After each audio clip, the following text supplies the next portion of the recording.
Welcome to టీ10 నేను రేవతి. దేశ ఆర్థిక వ్యవస్థపై మోడీ సర్కారు గతంలో ఎన్నడూ లేని హైప్ ను సృష్టిస్తున్నది. తమ పాలనలో భారత్ అతిపెద్ద ఆర్థిక వ్యవస్థగా నిలిచిందని చెప్పుకుంటున్నది.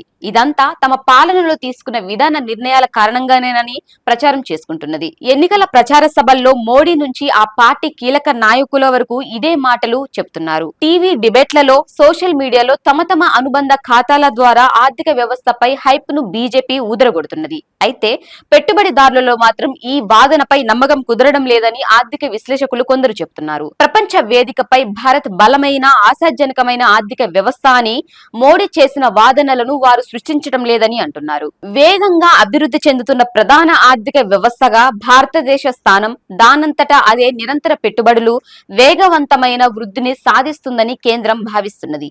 న్యూటన్ మొదటి చలన నియమం బాహ్య అసమతుల్య శక్తి చర్య లేనంత వరకు ఒక వస్తువు స్థిరమైన వేగంతో కదలికలో ఉంటుందని వివరిస్తుంది. అయితే మోడీ సర్కార్ కూడా ఇదే సూత్రాన్ని ఆర్థిక వ్యవస్థకు వర్తింపజేయాలనుకుంటున్నది.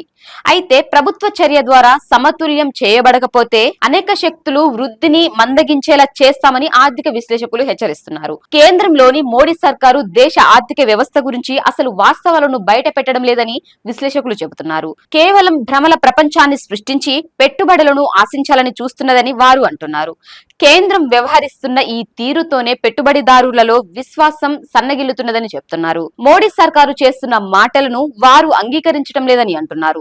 భారతదేశ ద్వైపాక్షిక పెట్టుబడి ఒప్పందాలు, వాటిని పునరుద్ధరించాల్సిన అవసరం గురించి ఆర్థిక మంత్రి నిర్మలా సీతారామన్ ఇటీవల చేసిన ప్రకటనలను నిపుణులు గుర్తు చేస్తున్నారు. 2015 నుంచి ప్రభుత్వం దాని ప్రస్తుత బిట్లను క్రమ పద్ధతిలో రద్దు చేసింది. కొన్నింటిపై జాగ్రత్తగా సంతకం చేసింది. ప్రభుత్వం మరింత పెట్టుబడిదారులకు అనుకూలంగా మారటానికి దాని బిట్ నమూనాను పునరుద్ధరిస్తోంది. కానీ బిట్ రద్దు తర్వాత అంతర్జాతీయ వ్యాపారాలు చేస్తున్న దానితో ప్రభుత్వం అంగీకరించకపోతే ఈ స్నేహపూర్వకత అస్పష్టంగానే ఉంటుంది అని బడ్జెట్ ప్రసంగం సమయంలో నిర్మల అన్నారు. ప్రభుత్వంతో ఏవైనా వివాదాలుంటే మూడో దేశంలో మధ్యవర్తిత్వం ఉంటుందని పాత బిట్లు విదేశీ కంపెనీలకు హామీ ఇచ్చాయి. అయితే ప్రస్తుతం ఆ బిట్లు లేకపోవడంతో కంపెనీలు భారత్ లో పెట్టుబడి పెట్టడానికి వెనుకాడాయి. భారతీయ కోర్టులు న్యాయంగా తీర్పు ఇస్తాయని వారికి ఏ హామీ ఉన్నది? కేసుల పరిష్కారం త్వరగా జరుగుతుందా అనేవి సదరు కంపెనీలకు కలుగుతున్న అనుమానాలను నిపుణులు చెబుతున్నారు. కొత్త మోడల్ బిట్లు ఈ కీలక సమస్యను పరిష్కరించకపోతే ఎన్ని ఇతర మార్పులు చేసినా పెట్టుబడిదారులకు అనుకూలమైనవిగా భావించబడవని వాదిస్తున్నారు.